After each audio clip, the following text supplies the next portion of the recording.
Hi everyone, welcome back to Echo Voice Classes. I am Silvi Gupta and I welcome you in our Mission CUET 2024 series where we are trying and working very hard to make sure that you guys score that 100 percentile. So this is week 3 and this week's theme is Unit 5 Money and Banking, and this is part 12 of this particular series. If you miss any video, we have a playlist with the name of Mission CUET 2024. You can go and watch part 1 to part 12 or upcoming parts, any part of this particular series in that playlist, so you don't miss any video, guys. You can pause and read this about me, and many of you, I believe, who already know me, they know me. But if you don't know me, you can read, and if you want to know all this by me, then part 1 to 5, I think, have a detailed description of this particular slide. You can go and revisit those videos.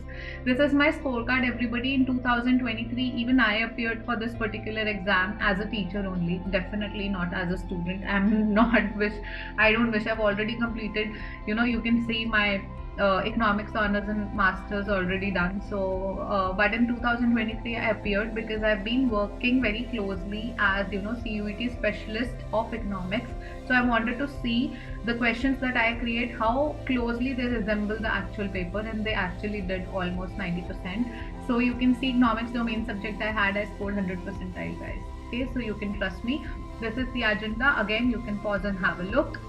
This is the syllabus taken from this website. You can go and take the entire syllabus. I've already picked up this much of syllabus because this week's theme is this, so I'm only concerned with this particular part for this week. Okay, then this is guys, a case study video, because as I mentioned in the previous part that money and banking से case studies आते हैं, काफी सारे आते हैं. मैं आपको सिर्फ एक करा रही हूँ यहाँ पे. So I will read the case study first and then we will read the questions. Okay. So commercial bank mediate between individuals or firms with excess fund and lend to those who need funds. People with excess fund can keep their funds in the form of deposit in the bank. यानी ये bank है आपका, and ये लोग हैं जिनके पास पैसे ज्यादा हैं, ठीक है, and ये वो लोग हैं जिनके पास पैसे कम हैं.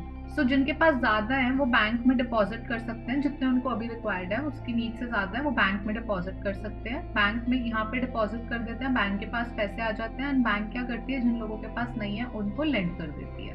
ठीक है, दैट्स व्हाट रिटन. ओके, सो या, and those who need funds borrow funds in the form of loans, crop loans, etc. People prefer to keep money in banks because banks offer to pay some interest on any deposits made. तो कोई deposit लोग अपने घर में भी रख सकते हैं. वो क्यों रखेंगे बैंक में जाके? क्योंकि अगर वो बैंक में रखेंगे तो उन्हें बैंक उसके बदले थोड़ा सा इंटरेस्ट रेट देगा, यानी उनके पैसे थोड़े से बढ़ जाएंगे. ठीक है.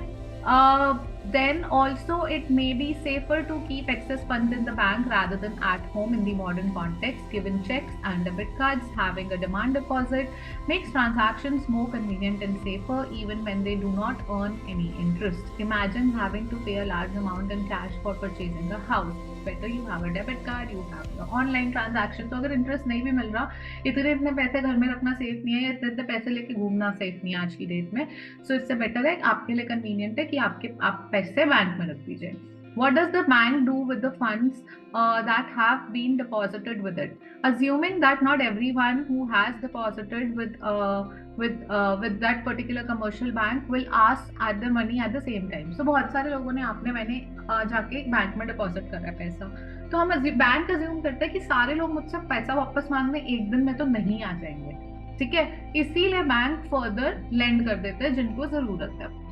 ठीक है, banks can loan these funds to someone who needs the funds at interest. Of course, the bank has to be sure it will get the funds back at the required time. So the bank will typically retain a portion of the funds to repay depositors whenever they demand their funds back and loan the rest. Since banks earn interest from their own, from owns they make, yeah. And bank would like to lend the maximum possible. However, being able to repay depositors on demand is crucial to bank survival. Depositors would keep their funds in a bank only if they are fully confident of getting them back on demand. A bank must therefore balance its lending activities so as to ensure sufficient funds are available to repay any depositors on demand. What is happening? This case study is basically saying everybody कि जो deposit करता है ना bank में, बहुत सारे लोगों ने करा, वो सारे एक दिन नहीं आ जाएंगे, लेकिन फिर भी बैंक को सेफ्टी मेजर के लिए एक पैटर्न रहा होगा कि लोग कितना कितना कब कब डिमांड करते हैं, उस हिसाब से एक सर्टेन परसेंटेज से 20% जो भी टोटल, अगर टोटल डिपॉजिट हुई है $1000 की, उसमें से 20% बैंक अपने पास रख लेगा कि अगर कोई एक बंदा आ गया, दो आ गया, तो मैं उसको इतना दे दूंगा, इतना रख लेता हूँ, बाकी का जो 80% है वो लेंड कर देंगे, ठीक है। और ऑब्वियसली उस पर भी उन्हें इंटरेस्ट रेट मिलेगा, बैंक को मिलेगा, लेकिन वो लेंड कर देंगे टू हेल्प पीपल। लेकिन वो ये कह रहे हैं कि डिपॉजिटर्स कभी भी आ सकते हैं, और डिपॉजिटर्स तभी उस बैंक में डिपॉजिट करेंगे when they have that confidence and faith कि बैंक उन्हें वापस दे देगा, इसलिए बैंक्स को कुछ रिजर्व अपने पास रखने चाहिए। ये पूरी केस स्टडी बस इतना बोल रही है आपको। अब आप यहाँ देखेंगे कि कुछ क्वेश्चंस आपको दिखेंगे जो केस स्टडी में है ही नहीं, ठीक है। केस स्टडी में ये कहीं नहीं कहा, केस स्टडी में बेसिकली डिपॉजिटिंग एंड लेंडिंग की फंक्शन बताया डिटेल में, लेकिन ये कहीं नहीं कहा कि ये मनी क्रिएट कर रहा है, ठीक है। Again mark my words, you know this because you read NCERT, but case study में कहीं नहीं बोल रहे हैं वो अलग से। तो still which institution is money creating guys? Commercial bank, okay. Then NCERT में banks can create money in manner similar to that of some story that they have given. So expect all depositor to withdraw when they at the same time when bank lend to a person and you open that name. So NCERT आपको ये पूरा detail process समझा रही है, और NCERT बोल रही है कि banks can create money, case study नहीं बोल रही, बट NCERT बोल रही है। तो वो केस स्टडी भी कभी कभी आती है ना, आपको ये बताने की कोशिश कर रही हूँ, कुछ क्वेश्चन केस स्टडी से हो सकता है, मैक्सिमम टाइम होता है केस स्टडी वो बस दे रहे हैं, लेकिन क्वेश्चन केस स्टडी से नहीं होते, क्वेश्चन NCERT से ही होते हैं। दीज आर मियरली, अगर आप बोलोगे केस स्टडी तो ठीक है पढ़ के आंसर निकाल लेंगे, इतना ईजी नहीं है। केस स्टडी को समझो, बस नाम के लिए केस स्टडी देते हैं कभी कभी कि एक क्वेश्चन आ गया तो आ गया, बाकी के NCERT से ही आएंगे, ठीक है। Then you see identify the function of commercial bank, accepting deposit from public, definitely हमने पढ़ा है तो लिखा है। Issuing currency of the country, ये कहीं लिखा है कि currency of the country issue करता है कमर्शियल बैंक? Obviously no. अब पहले इन दो आंसर्स के बेस से हमें पता है कौन करता है, सेंट्रल बैंक करता है, और जो कॉइन्स हैं वो गवर्नमेंट ऑफ इंडिया करती है। तो अगर मुझे ये पता है ए है और बी गलत है, चूज दी करेक्ट आंसर। मुझे पता है बी गलत है, तो बी तो है ही नहीं, ठीक है, कमर्शियल बैंक का फंक्शन। अब ए और ई रह गया, ए और डी रह गया, तो मुझे सी पढ़ने की जरूरत ही नहीं है, मुझे आता और नहीं आता और डजंट मैटर। ये एलिमिनेशन टेक्निक है गाइस, ठीक है, this is trick to solve answer. D और डी में से एक है, आप advancing loan, controlling money supply, कोई नहीं कंट्रोल कर रहा है, एडवांसिंग लोन जरूर कर रहा है, या तो एक्सेप्ट डिपॉजिट कर रहा है या एडवांसिंग लोन कर रहा है, ए एंड डी हो गया। और ये क्वेश्चन क्लियर कट आपके इस पैराग्राफ में, एज आई एम सेइंग, एक आध क्वेश्चन पैराग्राफ में से हो सकता है, कई सारे क्वेश्चन पैराग्राफ में नहीं होते, एंड यहाँ एनसीईआरटी क्लिपिंग में भी है ये क्वेश्चन का आंसर, ठीक है। अब देखो, ये बहुत ही अच्छा क्वेश्चन है guys. The difference in the interest rate paid by commercial bank to depositor and the rate charge from borrower is called. Obviously हमने देखा था कि बैंक है, बैंक डिपॉजिटर से डिपॉजिट ले रहा है, ऑब्वियसली कोई डिपॉजिट क्यों करेगा बैंक में अगर उसे अच्छा इंटरेस्ट रेट मिल रहा है, ठीक है। और लोन है, बैंक लोन दे रहा है, तो बैंक उनसे भी इंटरेस्ट रेट ले रहा है कुछ। अब इनसे इंटरेस्ट ले रहा है और इन्हें इंटरेस्ट दे रहा है, ऑब्वियसली बीच में जो अमाउंट बचता होगा, वो जो अमाउंट है उसको क्या वो बोल रहे हैं, जो डिफरेंस है interest paid to the depositor and interest charge from somebody who's borrowed, दोनों में क्या है डिफरेंस, दोनों को क्या कहते हैं? कहीं भी केस स्टडी में नहीं दिखेगा गाइस। ये देखो, इसका आंसर एनसीईआरटी में, ठीक है। एनसीईआरटी क्या बोल रहा है कि the interest rate paid by banks to depositor is lower than the rate charge from the borrowers. क्यों? क्योंकि पैसा बैंक के पास आएगा, अगर 100 आएगा, 100 में से 80 देगा, तभी तो बीच में कुछ अपने पास रखेगा, वरना अपना कैसे बनेगा पैसा? तो ऑब्वियसली जो डिपॉजिटर्स को देते हैं वो कम होता है एज कम्पेयर टू जो वो बोरोवर्स से खुद लेते हैं, ठीक है। और इसको क्या कहते हैं? The difference between these two type of interest rate is called spread, ठीक है, which is profit of bank. Bank otherwise कैसे अर्न करेगा प्रॉफिट? तो बैंक का प्रॉफिट को क्या कहते हैं? स्प्रेड, स्प्रेड कहते हैं गाइस। तो D is the correct answer. कहीं से भी केस स्टडी में नहीं था, दूर दूर तक एनसीईआरटी में था, लेकिन ठीक है, that is why reading NCERT is very critical. Then let's come to I think last question. Question 5 होते हैं, बट मैंने 4 ही इंक्लूड करा है। Not breaking the tie of this particular series, theme of the series. ठीक है, demonetisation क्या होता है? High powered money, demand deposit, time deposit. So high powered money, अब एक बात बताओ, ये सब कहीं भी इस केस स्टडी में दिया है? एवरीबडी कहीं केस स्टडी में दिया?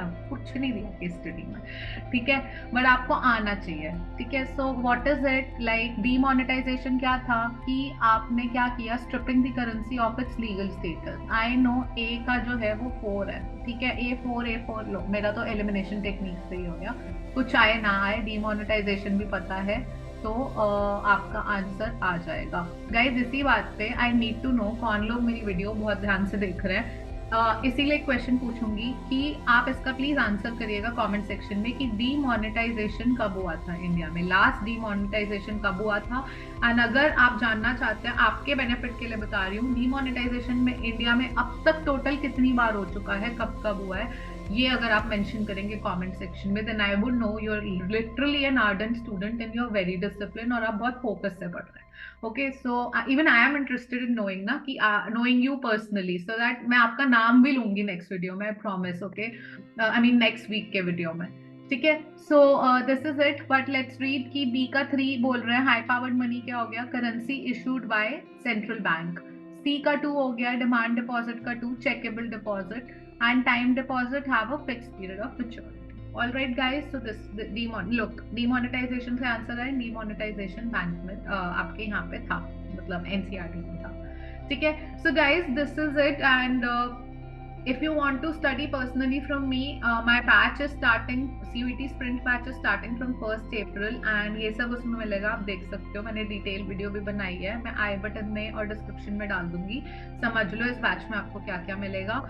मैंने बस इसलिए बताया कि इनरोलमेंट स्टार्ट हो गई है इस पर्टिकुलर की बैच की, एंड आपको बस कांटेक्ट करना है, आपको लिखना है interested in CUET sprint batch, कोई फैंसी मेल नहीं चाहिए, आप इस मेल आईडी पे भेज दो and I will definitely contact you. और 15 फरवरी से पहले अगर एनरोल कराते हो खुद को तो बेनिफिट है, एक तो अर्ली बर्ड डिस्काउंट मिलेगा, एक मेरे साथ 1-on-1 पर्सनल सेशन मिलेगा before your board exam, so that I can help you scoring very good that good number in your board exam as well. All right, so comment if you have any question for me, and guys please keep liking the videos, keep sharing, subscribe to the channel if you haven't, and trust me, let's increase the engagement on this channel. So comment and I'll definitely personally make sure to reply to each and every comment on this particular video, and keep asking the question, keep answering the questions guys. That's it, all the very best, and thank you so much. I'll see you tomorrow.